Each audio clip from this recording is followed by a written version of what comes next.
여러분 안녕하십니까? 네, 이 앞에서 특창한다는 게 쉬운 일이 아닙니다. 보통 이 강심장 아니면은 쉽지 않은데 오늘 사랑이하고 별이가 너무너무 아주 어제부터 이번 주 내내 스트레스를 많이 받았어요. 이것 때문에. 근데 오늘 너무 잘했습니다. 우리 뜨거운 격려를 우리 아멘으로 우리 두 자매에게 격려해 주시기 바랍니다. 네, 고맙습니다. 잘했어요. 오늘 이 앞에 너무너무 아름다운 그 꽃이 이걸 포인트 세피아라 그러나요? 정확한 포인트 세라? 하여튼 예. 아름다운 꽃입니다. 네.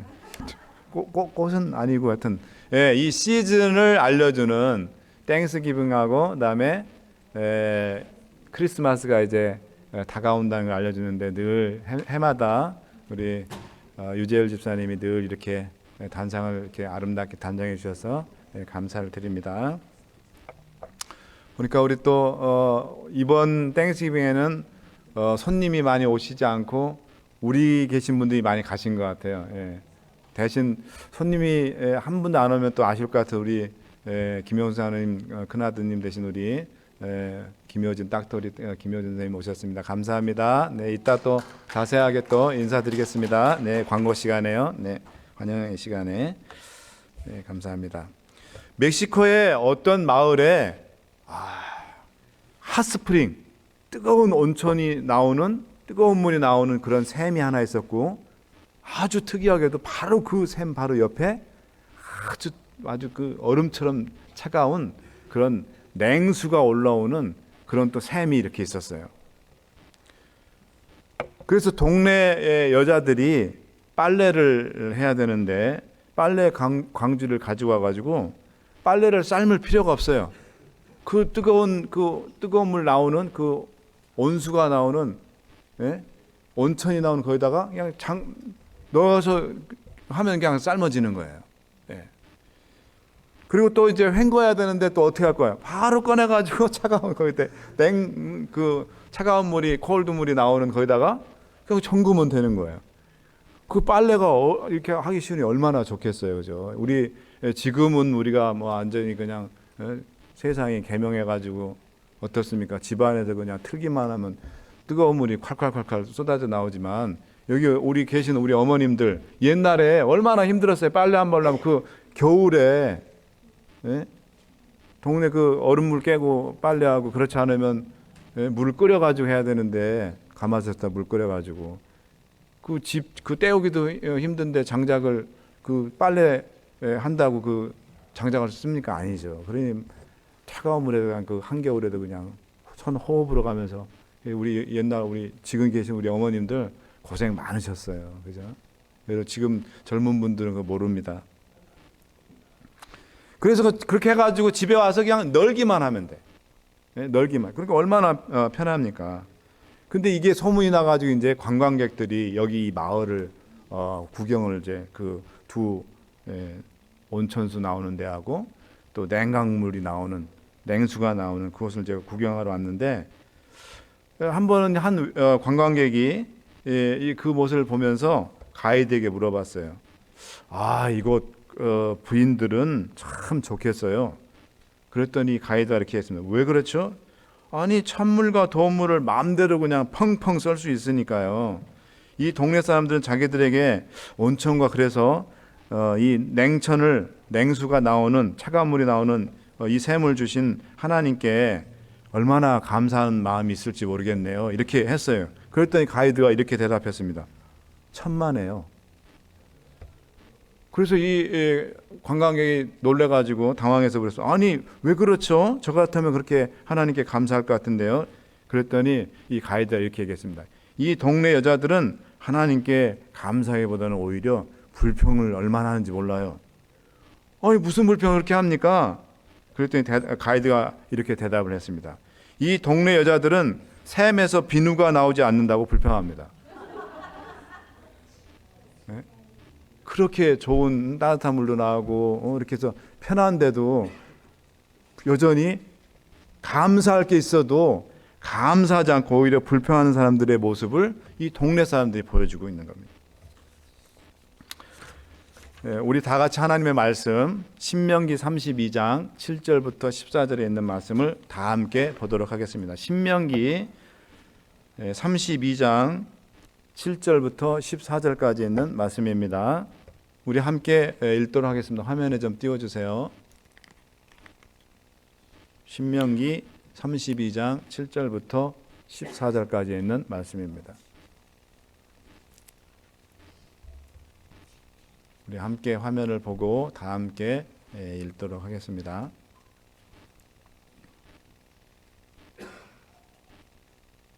신명기 시작됐습니다. 함께 읽겠습니다. 시작. 옛날을 기억하라. 역대의 연대를 생각하라. 내 아비에게 물으라. 그가 내게 설명할 것이요. 내 어른들에게 물으라. 그들이 내게 이르리로다. 8절 계속해서요. 지극히 높으신 자가 열국의 기업을 주실 때에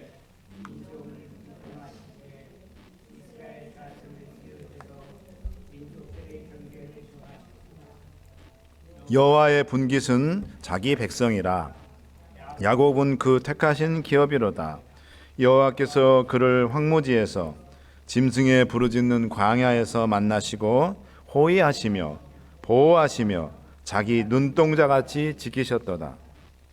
마치 독수리가 그 보금자리를 어지럽게 하며 그 새끼 위에 너풀거리며 그 날개를 펴서 새끼를 받으며 그 날개 위에 그것을 엎는 것 같이 여호와께서 홀로 그들을 인도하셨고 함께한 다른 신이 없었도다. 여호와께서 그로 땅의 높은 곳을 타고 다니게 하시며 밭의 소산을 먹게 하시며 반석에서 꿀을 굳은 반석에서 기름을 빨게 하시며 소의 젖기름과 양의 젖과 어린 양의 기름과 바산소의 수양과 염소와 지극히 아름다운 밀을 먹이시며 또 포도즙의 붉은 술을 마시우셨도다. 여러분, 이 신명기 32장은 모세가 이제 마지막 이스라엘 백성들에게 남긴 고별 설교로 잘 알려져 있습니다. 그런데 이 32장에 이 모세의 고별 설교의 내용을 한마디로 요약하면 무슨 말로 요약할 수 있냐면 여호와께 감사하라. 모세는 마지막으로 이스라엘 백성들에게 우리가 무엇 때문에 하나님께 감사해야 되는지에 대해서 세 가지 이유를 이스라엘 백성들에게 이야기를 하고 있습니다. 그래서 오늘 이 시간에는 모세가 이스라엘 백성들에게 하나님께 감사할 수밖에 없는, 우리가 마땅히 하나님께 감사해야 되는 그 세 가지 이유를 통해서 함께 말씀의 은혜를 나누기를 원합니다. 첫 번째로, 모세는 이스라엘 백성들에게 하나님께서 우리를 보호해 주시고 지켜 주신 것에 대해서 감사하라고 이렇게 얘기를 하고 있습니다. 10절 다시 봅니다. 여호와께서 그를 황무지에서 짐승의 부르짖는 광야에서 만나시고, 그 다음부터 중요해요. 어떻게 하시며? 호위하시며 또 보호하시며 자기 눈동자같이 지키셨도다. 그렇게 말씀을 하고 있습니다. 하나님께서 광야를 건너가던 이스라엘 백성들을 맹수로부터 또 도적대와 강도로부터 보호하셨다고 모세는 그렇게 고백을 하고 있습니다. 그런데 하나님께서 이스라엘 백성들을 지키시고 보호하신 것을 이렇게 비유를 하는데, 이 말씀 우리도 굉장히 많이 인용하는 게, 뭐 할 때, 특별히 기도할 때 우리가 이 말씀을 많이 인용을 하잖아요. 뭐죠? 주님께서 우리를 무엇처럼 지켜주셔서 감사합니다. 눈동자같이 지켜주셔서 감사합니다. 그 말씀이 여기서 나온 거예요. 이 말씀에서. 근데 특별히 누구 눈동자요? 하나님의 눈동자같이 지키셨다고 이렇게 말씀하고 있습니다. 여러분, 이 눈동자는 우리 몸에서 굉장히 중요한 부분입니다. 그렇습니까? 또 한편으로는 이 눈동자는 쉽게 다칠 수 있는 아주 약한 그런 부위예요. 눈동자를 다치면 어떻게 되죠? 시력을 잃고 소경이 될 수가 있어요. 그래서 하나님께서 이스라엘 백성들을 자기 눈동자같이 지키셨다는 말씀은 가장 소중하게 또 가장 최우선적으로 이스라엘 백성들을 지키시고 보호하셨다는 그런 뜻입니다. 성경은 여러 곳곳에서 여호와 하나님께 감사하라고 이렇게 이스라엘 백성들에게 외치고 있습니다. 그런데 왜 하나님께 감사해야 되는지 그 이유를 성경이 여러 곳곳에서 말씀했습니다. 역대상 16장 34절에 보면 이런 말씀입니다. 여호와께 감사하라. 반복되는 말씀이 있어요. 그는 선하시며 그 인자하심이 영원함이로다. 시편 107편 1절 여호와께 감사하라. 그는 선하시며 그 인자하심이 영원함이로다. 또 시편 118편 1절에 보면 또 이런 말씀이 있습니다. 여호와께 감사하라. 저는 선하시며 그 인자하심이 영원함이로다. 같은 내용이 지금 계속해서 여러 곳에서 지금 반복되고 있어요. 여호와께 감사해야 되는데 그 이유가 뭐예요? 여호와 하나님은 선하시고 인자하심이 영원하기 때문에 우리가 여호와 하나님께 감사할 수밖에 없다. 그렇게 이야기를 하고 있습니다. 슬라이드 올려주십시오. 네, 슬라이드 하나 올려주십시오. 제가 맨 앞에 자, 선하시고 인자하심에 대해서 여호와 하나님께 감사하라 했는데 선하시고 인자하심에 해당하는 히브리 말이 뭐라고요? 헤세드. 다 따라하십니다. 헤세드. 헤세드. 자, 이 헤세드의 또 다른 뜻이 뭐냐면 은혜, 긍휼, 자비, 인자하심 이런 모든 것들을 표현하는 그런 말씀입니다. 그러니까 성경에서 좋은 말은 다 저 헤세드란 말이라고 보면 또 과언이 아니에요. 자, 헤세드는 자, 그 옆에 제가 히브리 말 그림이 아닙니다. 글자예요. 네. 거기 보면은 세 글자로 돼 있죠. 자, 헤세드란 말이 세 글자인데 헤트란 저게 이스라엘 말 그 히브리 말의 알파벳이에요. 알파벳 헤트하고 사멕하고 달렛이라는 히브리어는 오른쪽에서 왼쪽으로 읽는 게 아니라 왼쪽에서 오른쪽으로 읽어요. 그러니까 저 헤트라는 말이 이렇게 꺾어진 거, 저 누구는 저렇게 보여주니까 저거를 아니 스테이플스 그 표시네 마크네. 스테이플스 표시가 이렇게 돼 있잖아요, 그죠? 예, 여러분 잘 보셨습니까? 예, 그다음에 이제 사멕, 그다음에 달렛이라는 그런 히브리어 알파벳으로 돼 있는데 헤트라는 말은 무슨 뜻이냐면 성막의 울타리라는 뜻이에요. 이 알파벳이. 그다음에 사멕이라는 알파벳은 무슨 뜻이라고요? 하나님의 호의 또는 보호. 그다음에 달렛은 문이에요, 문. 그 문에 이렇게 기역자 된 것처럼 진짜 문 같죠, 그죠? 예, 문이라는 뜻이에요. 그래서 이 헤세드는 무슨 뜻이냐면 하나님께서 둘러 진을 치고 보호하시는 울타리와 문을 뜻하는 거예요. 그래서 하나님께서 우리들을 지키시고 보호하시고 품어주신, 안전하게 지켜주신 그것을 인하여 하나님께 감사하라는 것입니다. 네, 여러분 아셨죠?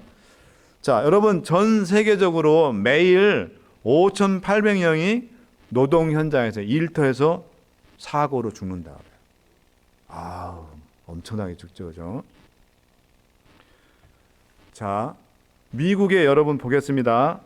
2019년에 미국의 통계를 보면은 미국의 노동자 수 1억 3천만 명 중에서 산업 현장에서 일터에서 죽는 사람이 매일 12명이 죽는다 그래요. 지금 오늘도 12명이 뭐 그 안식을 안 지키는 사람들, 일하는 사람들 있으니까 12명이 죽는다 그래요. 일터에서 사고로. 자, 저 앞에 슬라이드는 미국의 2016년도에 사망하는 미국 사람들 그 통계를 냈는데요. 사망 원인을 분석했는데 첫 번째는 뭐죠? 약물 그 중독 또 약물 남용에 의해서 몇 명 죽는다 해서 6만 4천 명 정도. 맞죠? 그 다음에 두 번째가 뭐죠? car accident. 차 사고로 약 4만 명이 죽었어요. 2016년도에 4년 전에 3년 전에. 그 다음에 또 뭐로 죽죠? 건이 뭐예요? 총기 사고. 총기 사고로 또 이렇게 죽고. 그 그 다음에 맨 밑에는 또 뭡니까? HIV, 에이즈로 저렇게 죽는다는 거예요. 자, 차 사고로 약 4만 명이 2016년도에 죽는다 그랬잖아요. 그 미국 그 교통안전협회의 통계에 의하면은 매일 평균 102명이 교통사고로 죽는다고. 차 사고로, 카 액시던트, 카 크래시로. 오늘 또 지금 어디든가는 교통사고 나가지고 교통사고로 지금 죽어가고 있는 사람이 있다는 거예요. 저거 보세요. 저 앞에 사진. 쾅 부딪혀가지고 앞차가 그냥 길 옆으로 밀려났잖아요. 그죠? 저는 아침 예배 때 기도 시간에 꼭 빼놓지 않고 기도하는 그 제목이 있습니다. 그게 뭐죠? 오늘도 주님 모든 사고와 각종 위험한 일로부터 우리 가족과 우리 센트럴밸리 교회 성도님들을 안전하게 지켜주십시오. 여러분, 차 운전할 때 아무리 운전을 잘하고 뭐 방어 운전을 하고 뭐 이렇게 한다 해도 앞차가 그냥 쑥 들어오면 어떻게 돼요? 그냥 사고 나서 그냥 정명 추돌하는 거예요. 이런 걸 우리가 어떻게 뭐 운전을 아무리 잘한다 해도 할 수 없어요. 누구한테 다 맡겨야 돼요? 하나님께 그저 다 맡겨야 돼요. 제가 말씀도 드렸지만은 2년 전인가요? 우리 김동준 목사님이 그 은퇴하신 원로 목사님이 주말부에서 하시는 말씀 기억나죠? 당신께서는 세 가지를 자신을 못한다고. 그 중에 하나가 뭐였죠? 운전. 나는 운전은 자신 못한다고 그랬어요. 아직도 기억납니다. 아무리 자기가 몇십 년 운전했어도 운전할 때마다 당신께서는 기도하고 운전하신다. 여러분, 운전하기 전에 시동 걸기 전에 기도하고 잠깐 묵상기도 하시고 운전하십니까? 안 합니까? 기도하셔야 돼요. 기도. 잠깐 시동 걸기 전에 운전대 딱 잡고 주님, 제가 이제 운전을 시작하려고 합니다. 하나님, 제 앞에 있는 차, 저 옆에 있는 차, 왼쪽에 있는 차, 저 뒤에 있는 차들이 제 차를 절대 건드리지 않게 하여 주시옵소서. 기도해야 돼요. 심지어 반대편을 건너는 반대 차선에서 오는 차도 내 차로 덤비지 않게 지켜주시옵소서. 그렇게 기도하셔야 돼요. 여러분, 올 한 해 동안 얼마나 많은 사건과 사고들이 우리 주변에서 일어났습니까? 정말 무서워 죽겠어요. 얼마나 이 무서운 사건들과 사고들이 많은지. 그런데 그런 무서운 사건과 사고들 가운데 올 한 해 동안 우리들을 아무 일 없도록 지켜주시고 보호해 주신 그 하나님께 여러분들 감사하시기 바랍니다.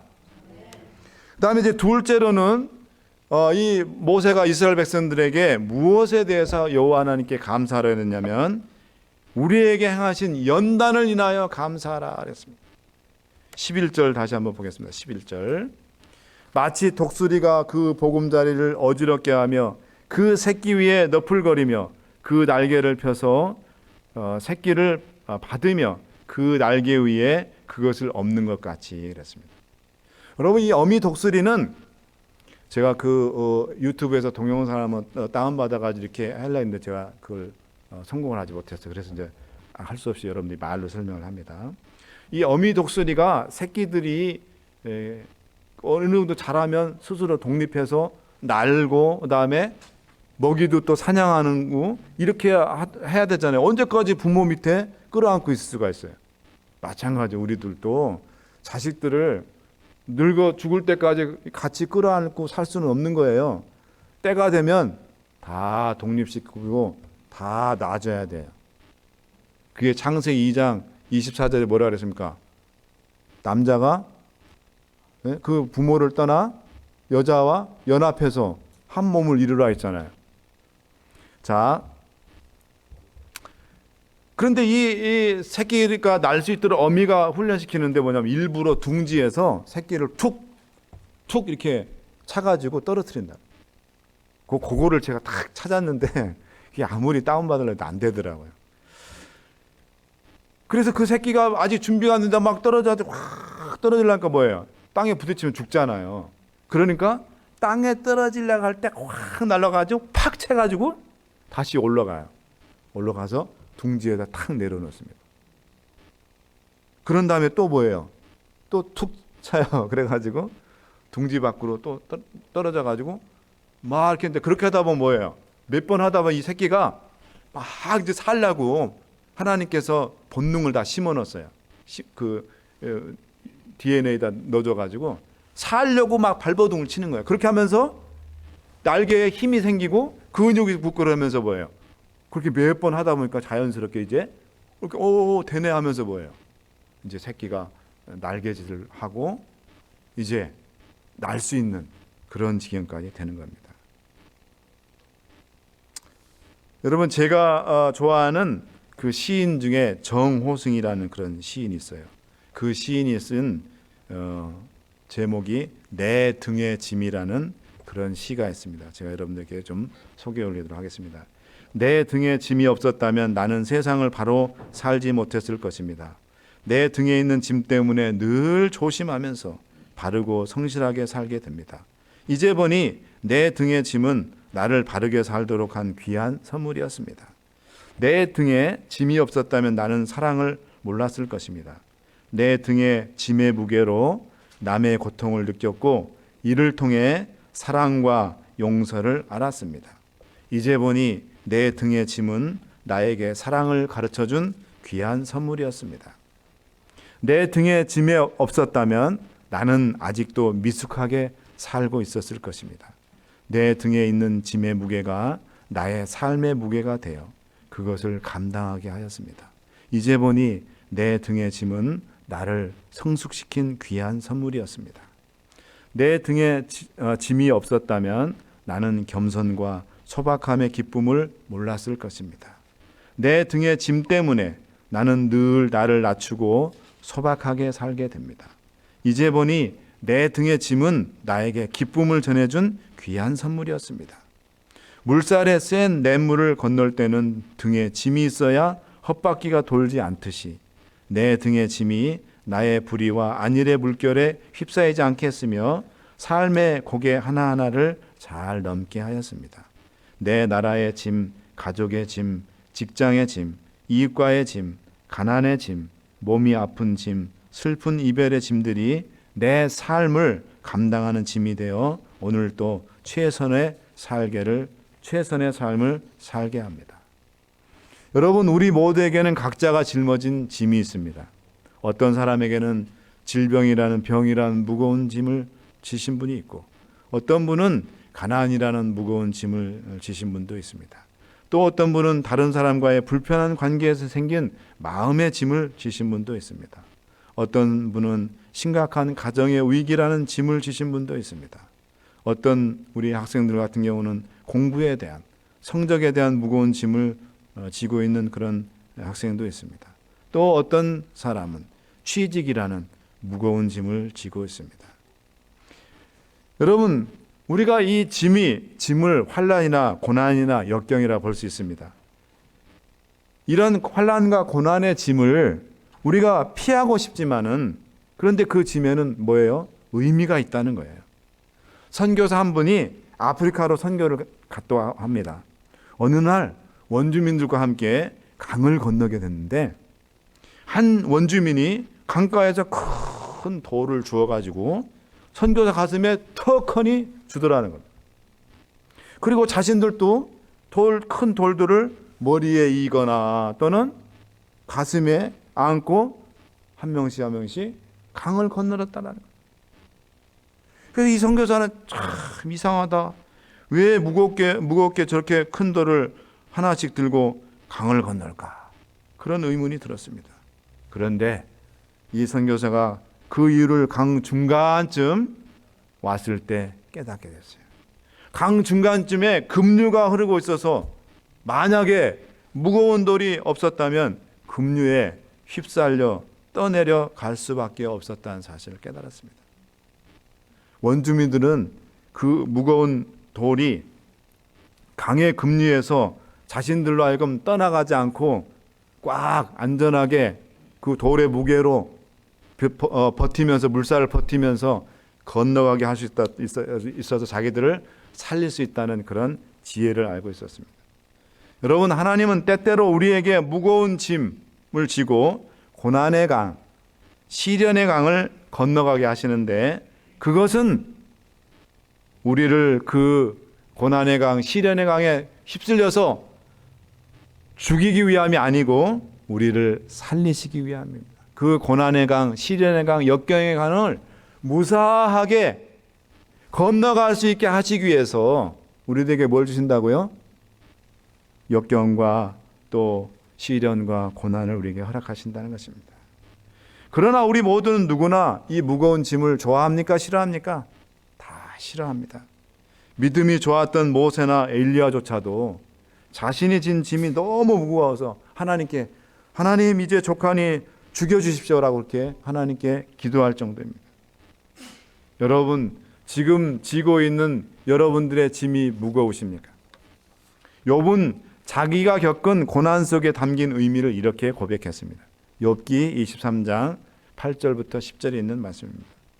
그런데 내가 앞으로 가도 그게 아니 계시고 뒤로 가도 보이지 아니하며 그가 왼편에서 일하시나 내가 만날 수 없고 그가 오른편으로 돌이키시나 배울 수 없구나. 10절입니다. 다 함께 읽겠습니다.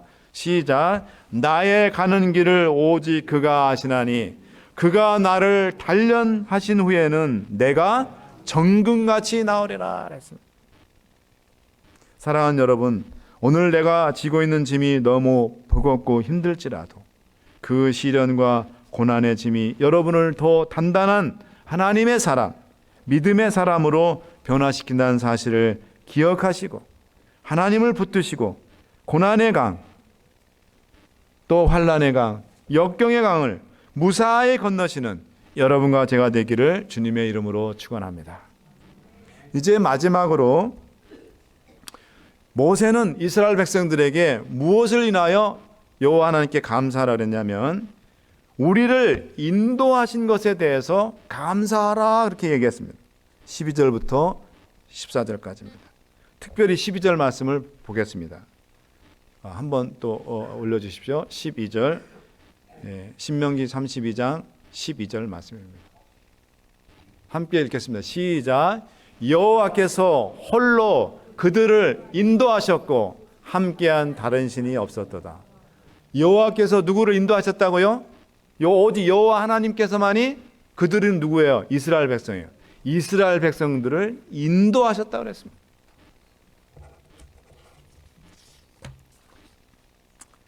그 다음에 하나님께서 이스라엘 백성들을 어떻게 인도하셨는지에 대해서 13절부터 14절까지 나오는데요. 거기에 보면은 여호와께서 이스라엘 백성들이 높은 산 꼭대기 돌짝밭, 정말 농사지면 안 되는 그런 어떤 황무지 같은 데 있게 했을지라도 무엇을 먹게 했다고요? 13절, 밭의 소산을 먹게 하셨다 그랬어요.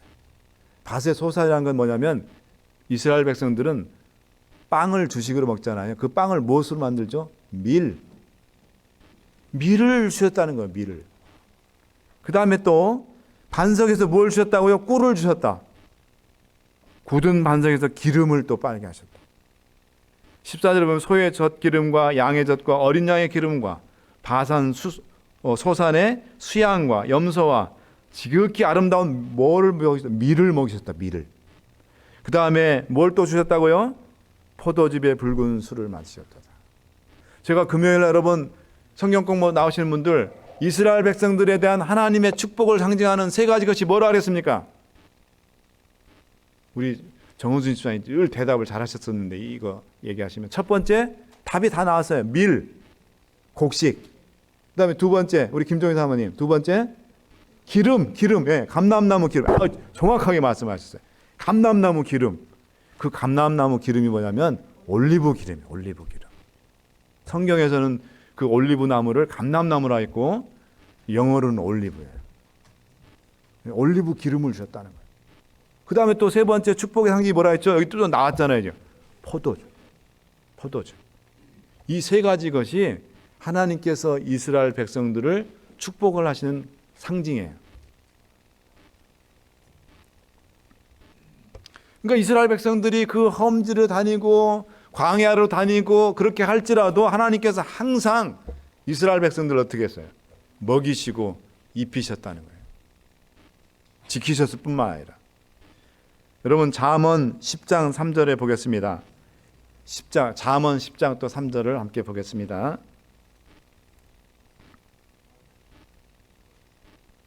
함께 읽겠습니다. 시작. 여호와께서 의인의 영혼은 무하지 않게 하시나 줄이지 않게 하시나 악인의 소욕은 물. 자, 여호와께서 의인이라는 뭐예요? 우리들이죠. 하나님의 백성들. 하나님의 백성들을 어떻게 하시지 않겠다고요? 줄이지 않게 하셨다. 굶어 죽게 하시지 않겠다는 거예요. 굶게 하시지 않겠다. 그래서 모세가 이스라엘 백성들에게 그렇게 너희들을 입히시고 굶주리게 하지 않은 그 하나님 어떻게 하냐면 신명기 32장 7절에 보면 이런 말씀이 있습니다. 옛날을 기억하라. 역대의 연대를 생각하라. 내 아비에게 물으라.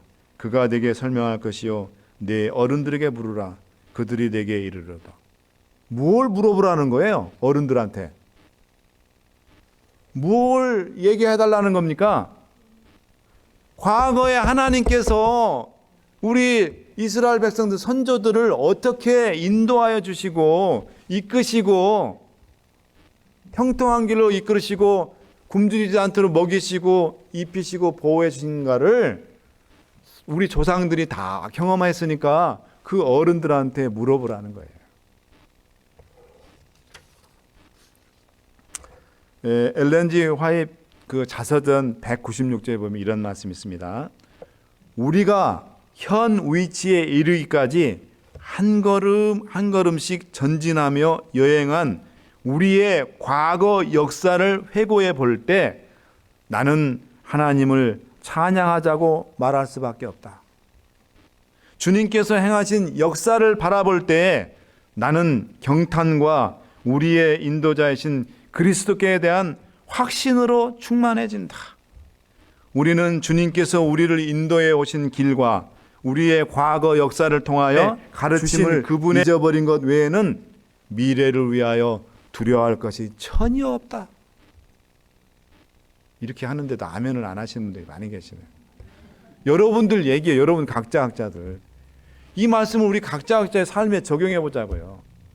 여러분 각자 과거에 지나간 역사 동안에 하나님께서 여러분들을 어떻게 이끌어 주시고 여러분들을 어떻게 인도하여 주시고 여러분들에게 어떻게 은혜를 입히셨는지 그 지나간 날도 한번 돌아보라는 겁니다.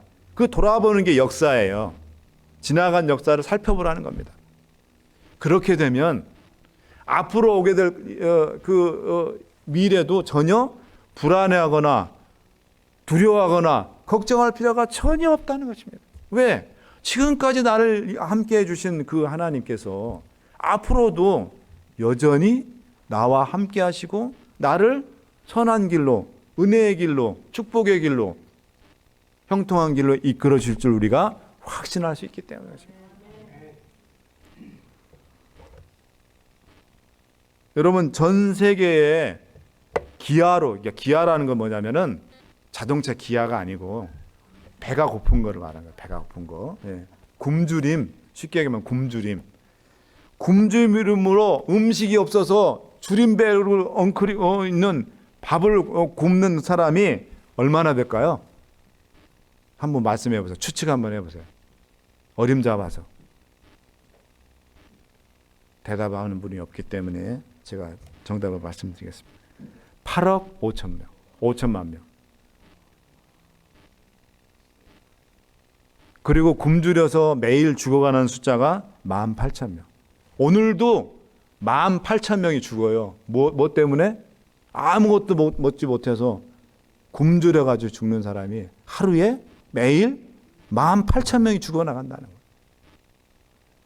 오늘 이 자리에 이렇게 먹을 것이 없어서 굶주려가지고 여러분도 아마 늦잠 주무셔가지고 늦게 오시냐고 아침을 굶으신 분들이 많이 계실 거예요. 그래서 굶지 먹을 것이 없어서 굶은 경우 여러분 손 들어보세요. 여기서 난 집에 먹을 것이 한 푼도 없어가지고 한 톨도 없어서 나는 오늘 아침 못 먹고 왔다. 그런 분들 계십니까? 아니면 다이어트 하려고 그래서 안 잡수시고 일부러 오신 분들이지 먹을 것이 없어가지고 그런 분이 계시다면 저는 목회 그만둬야 돼요. 왜요? 그런 분이 계실 때로 뭐 했냐 이거죠. 담임 목사가. 네? 그런 교우님이 있으면 당장 챙겨가지고 그런 일이 없도록 해야지. 여러분, 지난 1년 동안 여러분들 밥 굶지 않도록 음식을 누가 주셨어요? 하나님이 주셨어요. 가족들을 부양하도록 일터를 누가 주셨어요? 하나님이 주셨어요. 일할 수 있는 건강과 생명 누가 주셨습니까? 하나님이 주셨습니다. 지난 1년 동안 굽이굽이 은혜로 인도하신 하나님께 우리는 그러므로 감사할 수밖에 없습니다. 우리는 하나님의 인도하심이 없이는 단 한순간도 살 수 없는 그런 존재들 우리들입니다. 이제 저는 여러분들에게 말씀을 요약하며 호소합니다. 우리를 1년 동안 모든 사고와 위험으로부터 지키시고 보호하여 주셨음을 인하여 여호와 하나님께 감사하시길 바랍니다. 두 번째로 지난 1년 동안 우리가 어쩌면 고난과 시련들이 있었다면 그것은 우리를 연단하시고자 하시는 하나님이 뜻이 있었음을 고백하고 오히려 하나님께 감사하시는 여러분 되시길 간절히 바랍니다. 지난 1년 동안 부족한 우리들에게 넘치도록 부어주시고 형통한 길로 인도하신 여호와 하나님께 감사와 찬송을 드리신 여러분 되시길 간절히 바랍니다.